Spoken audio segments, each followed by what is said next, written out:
दोस्तों, आप लोगों ने खलीफा शब्द तो कई बार सुना होगा, जो इस्लाम में अपने समय का सबसे बड़ा पद हुआ करता था। जैसा कि ईसाई धर्म में पोप का हुआ करता था। ये दुनिया भर के मुसलमानों के लीडर हुआ करते थे और इसीलिए आज हम आपके लिए मुस्लिम दुनिया के एक ऐसे खलीफा के बारे में बताएंगे। ये खुद तो याशी करता ही था, साथ ही इसने ऐसे अजीबोगरीब नियम बना रखे थे जिनके कारण यहाँ की औरतें खुलेआम सड़कों पर सेक्स किया करती थी। और ऐसे ही इसके अजीबोगरीब कामों की वजह से इसकी पूरी जिंदगी कंट्रोवर्सी से भरी रही। दोस्तों, हम बात कर रहे हैं फातिमी सल्तनत के छठे खलीफा अल हाकिम बिन अमरुल्लाह की, जो कि एक शिया मुसलमान था और मात्र 10 साल की उम्र में इसके पिता की मौत के बाद इसे गद्दी पर बैठाया गया। इसकी कम उम्र होने की वजह से इसकी मां हमेशा इसके साथ रहा करती थी, जिस कारण इसकी मां के इसके वजीर और मंत्रियों के साथ नाजायज संबंध बन गए। इसने कई बार अपनी आंखों से मंत्रियों को उसकी मां की हवस को पूरा करते हुए देखा और इसीलिए मात्र 20 साल की उम्र में इसने उन सभी को मरवा दिया जिनके इसकी मां के साथ शारीरिक संबंध थे।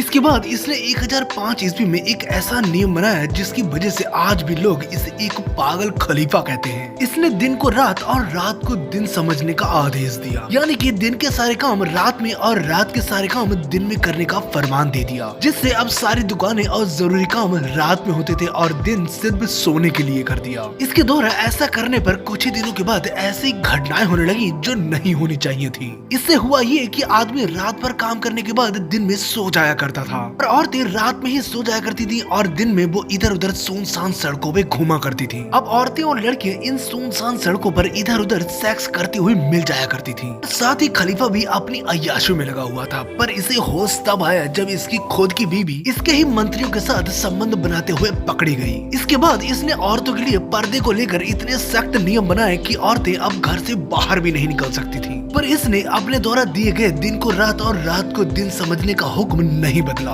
इसके बाद इसने सुन्नी मुसलमानों की नमाज पर भी पाबंदी लगा दी। इसी कारण मुसलमान इसको नफरत किया करते थे। इसके अलावा इसने ईसाई और यहूदियों को अपने इलाके में रहने नहीं दिया। कभी उनकी लड़कियों और औरतों को जबरन उठवा लेता तो कभी उनके गिरजाघर को तुड़वा देता था। जबरन उठाई गई औरतों और लड़कियों से अपनी हवस पूरी किया करता था। यहाँ तक कि ईसाइयों के जेरूसलम में बने गिरजाघर को इसी ने तुड़वाया था और इसीलिए ईसाई धर्म को मानने वाले लोग खलीफा अल हाकिम बिन अमरुल्लाह को पागल खलीफा यानी कि मैड खलीफा कहते थे। और हद तो तब हो गई जब इसने अपने मरने से कुछ साल पहले इसने कहा कि मेरे अंदर अब अल्लाह आ गया है और अब जब भी मेरा नाम सुना करो तो तुरंत सजदे में झुक जाया करो। और धीरे धीरे इसने इसका प्रचार भी कराया और जो बंदा ऐसा नहीं करता उसे सजाए मौत दी जाती थी। दोस्तों, यही नहीं, इसकी मौत पर भी कंट्रोवर्सी है। कहा जाता है कि एक शाम वो ऊंट पर बैठकर घूमने निकला और घूमते घूमते किधर गया किसी को कुछ नहीं पता, ना ही वो महल आया ना ही उसकी लाश मिली। दोस्तों, ये दुनिया का इकलौता ऐसा खलीफा है जिसे इसी के धर्म के मुसलमान इससे नफरत करते हैं। वहीं ईसाई इसको एक पागल खलीफा कहते हैं। वैसे दोस्तों, इस खलीफा के बारे में आपका क्या कहना है, कमेंट करके जरूर बताएं। और अगर आपको ये स्टोरी अच्छी लगी हो तो प्लीज सब्सक्राइब करें, क्योंकि हम ऐसे ही रियल और इंटरेस्टिंग वीडियो लाते रहते हैं।